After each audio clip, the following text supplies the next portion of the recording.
Blue whales are the largest animals ever known, yet most of their lives are spent doing simple things like traveling, feeding, breathing, calling, and raising calves across huge stretches of ocean. A full-grown blue whale can reach around 100 feet in length, and even then its long body usually looks calm and controlled, rather than fast, aggressive, or rushed.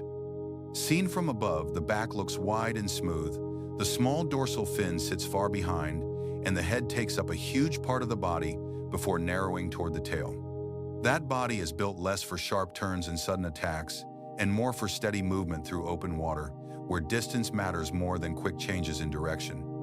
Blue whales spend much of their time in offshore waters, but the exact conditions around them can change from cold, productive feeding zones to warmer routes used during long migration. When food is concentrated, especially in places rich in krill, a blue whale may stay in an area and feed again and again instead of covering long distances for no reason. Krill are tiny, but in the right season they gather in such dense numbers that the biggest animal on Earth can survive by targeting these small, drifting crustaceans. To feed efficiently, the whale rushes forward, opens its mouth wide, and takes in an enormous mass of seawater and prey in a single lunge through the swarm. Pleats along the throat expand like a huge, flexible pouch, allowing the body to hold far more water than most people expect when they first hear how this whale feeds. Then the mouth closes. The whale pushes the water back out through comb-like baleen plates, and the trapped krill remain behind to be swallowed in a dense mouthful. Feeding scenes can happen near the surface under clear daylight, but they can also happen below rough water, under gray skies, or in dim, deeper zones where krill still gather. Even though blue whales are massive, they are not built like armored tanks, and much of their success comes from timing, endurance, and access to rich feeding grounds. A blue whale does not hunt individual prey with precision like an orca or a shark, because its whole feeding system depends on moving through large patches of small animals at the right moment. That is why productive cold water regions matter so much, because the whale needs enormous amounts of food and cannot afford to waste energy in empty water. After a strong feeding run, the whale may level out and travel more quietly, with only the back and blow briefly breaking the surface before the body slips underwater again. The blow can rise high into the air and is often the first thing seen from a distance, especially in calm light when the body itself is still hard to make out. Each surfacing cycle is practical and brief, with the whale exposing just enough of itself to breathe before continuing forward on a path that may stretch for miles.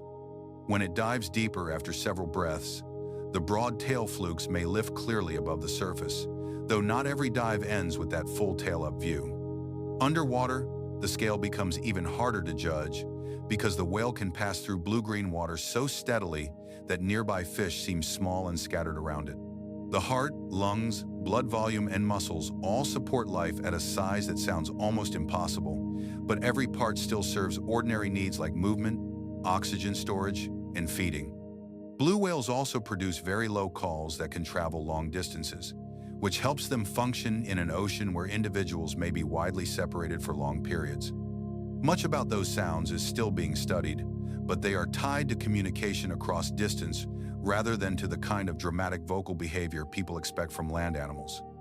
A calf begins life already huge by normal standards, and it stays close to its mother in warmer waters, where early growth and nursing are more important than heavy feeding. The calf must learn to surface, travel, and keep pace with an animal many times its size, which means even quiet moments beside the mother are part of survival. In those early months, the pair often moves through calmer seas than the rough feeding grounds farther north or south, and the young whale depends completely on the mother's milk.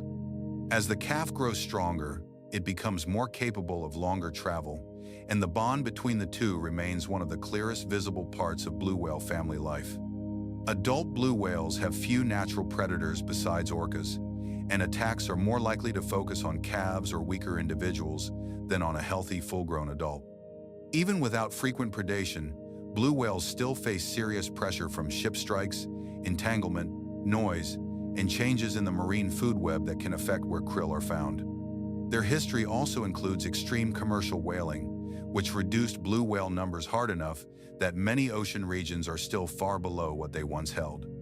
Some populations have shown recovery under protection, But blue whales remain uncommon enough that a single sighting still feels special even in places where they return seasonally. What makes the animal so impressive is not just raw size, but the fact that nearly everything in its life depends on rhythm. Feed when food gathers, breathe when needed, travel when seasons shift, and keep going.